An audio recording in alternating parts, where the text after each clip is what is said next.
കോടതി പറഞ്ഞത് ജഡ്ജ്മെന്റ് വായിക്കുമ്പോൾ എല്ലാം വ്യക്തമാകും എന്നതാണ്. താങ്കൾക്കെതിരെ അടക്കം ഒരു കണ്ടംപ്റ്റ് കേസ് ഇന്ന് കോടതിയിലുണ്ടായിരുന്നത് 18-ാം തീയതിയിലേക്ക് മാറ്റുകയും ചെയ്തു. അല്ല, കോടതി വിധി വായിക്കുമ്പോൾ എല്ലാവർക്കും അല്ലെങ്കിൽ മനസ്സിലാവുമല്ലോ. സ്വാഭാവികമായിട്ടും കോടതിയുടെ ഓരോ പ്രതിക്ക് എതിരായിട്ടുള്ള ഫൈറ്റിംഗ് എന്താണെന്നുള്ളത് വിധിക്ക് വായിക്കുമ്പോഴേ മനസ്സിലാവുള്ളൂ. അതിലുണ്ടാവും മറ്റു കാര്യങ്ങൾ, ഓരോരുത്തരുടെയും പങ്കാളിത്തം എന്ന് മാത്രമുണ്ട്. സംശയത്തിൻ്റെ ആനുകൂല്യം നൽകിയ ഏത് സാഹചര്യത്തിലാണെന്നുള്ളതിൻ്റെ അടിസ്ഥാനത്തിൽ തന്നെ ആയിരിക്കും കോടതി വിധി ഉണ്ടാകുക. മാത്രമല്ല വളരെ വിശാലമായൊരു വിധിയാണെന്നുള്ളത് നമ്മൾ ഇതുവരെ മനസ്സിലാക്കുക.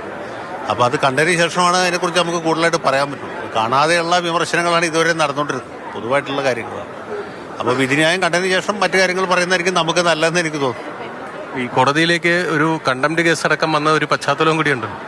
കണ്ടംപ്റ്റ് കേസ് അങ്ങനെ വന്നതല്ല, അത് കോടതി സ്വയമായിട്ട് എടുത്തതല്ല. ഇവിടുത്തെ ചില യുവ അഭിഭാഷകമാർ ഞാൻ ഈ പ്രിസൈഡിംഗ് ഓഫീസറെ കുറിച്ച് മുൻപൊരവസരത്തിൽ, ഇപ്പോഴല്ല, നടത്തിയ ചില പരാമർശങ്ങൾ കോടതി ലക്ഷ്യമാണ്, നീതിയുടെ താല്പര്യങ്ങൾക്ക് വിരുദ്ധമായവയാണെന്ന് തോന്നിയപ്പോൾ അവരൊരു പരാതി ആദ്യം അഡ്വക്കേറ്റ് ജനറലിൻ്റെ മുമ്പിൽ അത് പരാതി പെൻഡിങ്ങിലിരിക്കുന്ന സമയത്ത് അവിടെ നിന്ന് പിൻവലിച്ചിട്ട് ഇവിടെ കൊടുക്കുകയാണ് കുറച്ചുകൂടി എഫക്റ്റീവ് എന്ന് അവർക്ക് തോന്നി.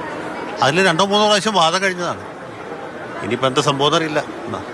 ഈ 8-ാം പ്രതിയെ വിട്ടയച്ചത് ഗൂഢാലോചന തെളിഞ്ഞില്ല എന്നതുകൊണ്ടാണ്. പക്ഷേ ഈ കേസിലെ 1 മുതൽ 6 വരെ പ്രതികളുടെ ഗൂഢാലോചന തെളിയുകയും ചെയ്തു. ഇതിനകത്താണോ എന്താണ് ഒരു ഇനി നമുക്ക് ഈ ജഡ്ജ്മെന്റ് പുറത്തു വരുമ്പോൾ മനസ്സിലാവാനുള്ളൂ? അല്ല, അതിലെ ഒരു സംഗതി 1 മുതൽ 6 വരെ പ്രതികൾ തമ്മിൽ ഗൂഢാലോചന നടത്തിയെന്നുള്ള വ്യക്തമുള്ള, അതുകൊണ്ടുള്ള ഈ കുറ്റകൃത്യം ഉണ്ടായത്.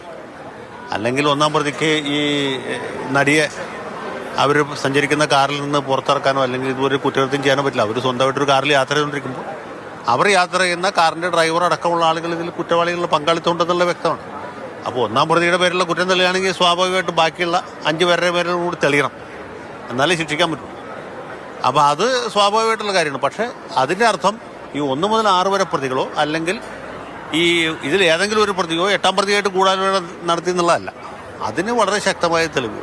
ഈ 6 പേരുടെ ഇൻവോൾവ്മെൻറ്റ് വളരെ ക്ലിയർ അല്ല. അവർ കുറ്റകൃത്യത്തിൽ പരിസരത്തുണ്ടായിരുന്നവരാണ്, സംഭവ സ്ഥലത്തുണ്ടായിരുന്നവർ. നേരെ മറിച്ച് സംഭവ സ്ഥലത്ത് ഇല്ലാത്ത പ്രതിയെ സംബന്ധിച്ചിടത്തോളം അത് പോരാ. അതിന് ശക്തമായ അനിഷേധ്യമായ മറ്റു തെളിവുകൾ വേണം. അത് ഒരു ക്രിമിനൽ കേസിൽ തെളിയിക്കാത്ര എളുപ്പമല്ല. ഈ കേസിൽ നിന്നല്ല, ഒരു കേസിൽ തെളിയിക്കാൻ അസാധ്യമാണ് എന്ന് തന്നെ പറയാം. അത്രയും പ്രയാസമുള്ള കാര്യം. ആ ഒരു പോരായ്മയാണോ ദിലീപിനെ വിട്ടയച്ചിരിക്കാനൊരു സാധ്യത? തീർച്ചയായിട്ടും അത് തെളിയിക്കാത്ര എളുപ്പമല്ല, ഒട്ടും തന്നെ എളുപ്പമല്ല. അല്ലെങ്കിൽ പിന്നെ ഇലക്ട്രോണിക് എവിഡൻസോ ആ രീതിയിൽ എന്തെങ്കിലും ഉണ്ട്. ഇപ്പോൾ ഉദാഹരണത്തിന് ആലപ്പുഴയിൽ ഒരു അഭിഭാഷകന് ഈ പോപ്പുലർ ഫ്രണ്ടുകാർ തല കൂടം കൊണ്ട് അടിച്ചു കൊന്ന കേസുണ്ടല്ലോ, പുലർച്ചെ അയാളുടെ വീട് ആക്രമിച്ചു. ആ കേസിൽ തെളിഞ്ഞെങ്ങനെയാണെന്ന് വെച്ചാൽ ഈ പ്രതികളുടെ ഫോണിൽ ഹിറ്റ് ലിസ്റ്റ് ഉണ്ടായിരുന്നു. എന്തെങ്കിലും ഒരു അനിഷ്ട സംഭവം ഉണ്ടെങ്കിൽ കൊല്ലാൻ താല്പര്യമുള്ള ആളുകളുടെ ലിസ്റ്റ് തയ്യാറാക്കി. എന്നും അതിൽ ഇയാളുടെ വീട്ടിലേക്ക് വല്ല റൂട്ട് മാപ്പ് അടക്കമുള്ള കാര്യങ്ങൾ കൂടി നേരത്തെ തയ്യാറാക്കി വെച്ചു. അതൊക്കെ ആ അന്വേഷണ ഉദ്യോഗസ്ഥൻ കണ്ടെത്തി. DYSP ജയരാജ് എന്നാണ് എൻ്റെ ഓർമ്മ.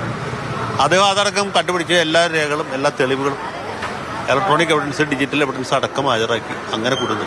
ഈ പൾസർ സുനിയും 6-അംഗ സംഘവും ഇത് കൃത്യം ചെയ്തു എന്ന് പറയുമ്പോൾ ഇതിനൊരു മോട്ടീവ് അവർക്കുണ്ടാവണ്ടേ? തീർച്ചയായിട്ടും ഉണ്ട്. അല്ലാണ്ട് ആത്മപ്രചോദിതനായിട്ട് ചെയ്തല്ലോ, ഒരു സംശയമില്ല. പൾസർ സുനിക്ക് അല്ലെങ്കിൽ ഈ നടിയോട് എന്തെങ്കിലും വിരോധം ഉണ്ടാണോ, അല്ലെങ്കിൽ അദ്ദേഹത്തിൻ്റെ കാമാസക്തി തീർക്കാൻ വേണ്ടിയിട്ട് ചെയ്തതായിരിക്കണം. അതിനൊക്കെ വേറെ എത്ര നല്ല ലളിതമായ മധുര മനോഹരമായ മാർഗ്ഗങ്ങളുണ്ടാവും. ഒന്നും ചെയ്യാതെ ഇത് ചെയ്തു എന്ന് പറഞ്ഞാൽ സ്വാഭാവികമായിട്ട് അതിൻ്റെ പുറകിൽ ഒരു കൊട്ടേഷൻ അല്ലെങ്കിൽ അതുപോലെ മറ്റൊരു ഗൂഢമായ ഒരു ഉദ്ദേശം ഉണ്ടെന്നുള്ള വ്യക്തമാണ്. അല്ലെങ്കിൽ 1 മുതൽ 6 വരെ പ്രതികൾ ഗൂഢാലോചന നടത്തേണ്ട ആവശ്യമില്ല. അല്ലെങ്കിൽ 2 മുതൽ 5 വരെ 6 വരെ പ്രതികൾക്ക് 1-ാം പ്രതിയോട് ആ രീതിയിൽ എന്തെങ്കിലും ഒരു താല്പര്യമോ സ്നേഹമോ പണത്തിൻ്റെ ഏർപ്പാടും ഉണ്ടായിരിക്കണം. അതൊന്നുമില്ലല്ലോ.